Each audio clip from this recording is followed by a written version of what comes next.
Chocolate. Chocolate. I love chocolate. Dark, milk, bitter, or sweet. Whether solid, creamy, or liquid, there's nothing quite like it. But how did this bitter fruit become such a sweet phenomenon?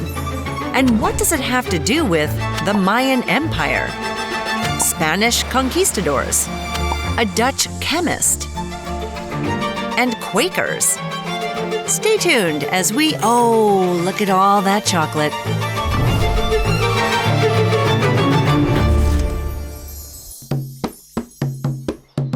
Chocolate comes from the cacao plant. Native to Central and South America, its beans are dried and roasted. The beans are then ground into a powder or a paste, which are used to create cocoa powder and various types of chocolate. Humans were using cacao beans as early as 1500 BCE. Early consumers created an alcoholic beverage by fermenting the fruit. Tasty. And the Mayans revered chocolate. They used it as currency and in their rituals. They served thick and frothy chocolate drinks with every meal. Mayans would prepare these drinks with chili peppers, honey, or water. Chili pepper and hot chocolate? Aztecs also valued chocolate. They gave chocolate mixed with blood to energize those about to be sacrificed. But when Spanish conquistadors first arrived in Central America, they were less than impressed. They described it as a bitter drink for pigs. Just call me Piggy. Why is that funny?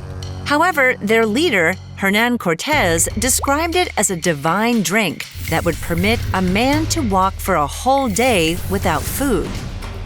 After importing it to Spain, Europeans added sugar to the chocolate and its popularity soared. But chocolate as you know it today still didn't exist. How did it go from a drink to a solid piece of candy? In 1828, Dutch chemist Conrad Johannes van Houten created the cocoa press. This changed the chocolate game. This device was used by Van Houten to remove half the cacao butter from liquid chocolate. He then pulverized what remained and added alkaline salts.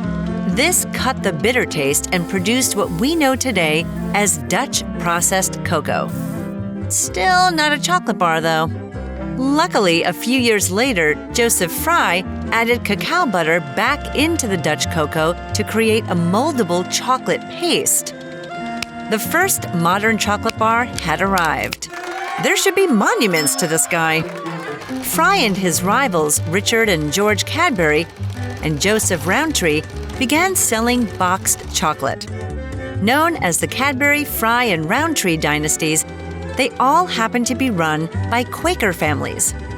They believed in both making a profit and helping people. These British businessmen inspired others, like Americans Milton Hershey and Frank and Forrest Mars. At this point, innovations were coming fast and furious. In Switzerland in 1876, Daniel Peter added dried milk to chocolate to create milk chocolate. With Henri Nestlé, they created the Nestlé Company to sell their new creation. 3 years later, fellow Swiss chocolatier Rudolf Lindt created the conch machine, which would mix and aerate chocolate. This made the confection smooth and allowed it to melt in your mouth. My mouth is watering from all this talk of chocolate. Today, the choice of chocolate treats is endless. Can literally kill me. Oh, I know. But I love chocolate. Story of my life. From drinks to desserts to bars, there are plenty of sweet choices on hand. But what makes it so popular? Well, chocolate contains phenylethylamine and serotonin, both of which are considered mood boosters and create a euphoric feeling in the eater. I am the lizard queen! It also contains flavonoids and antioxidants that are good for your body's health. However, most of what we call chocolate is actually candy, higher in sugar than in cocoa.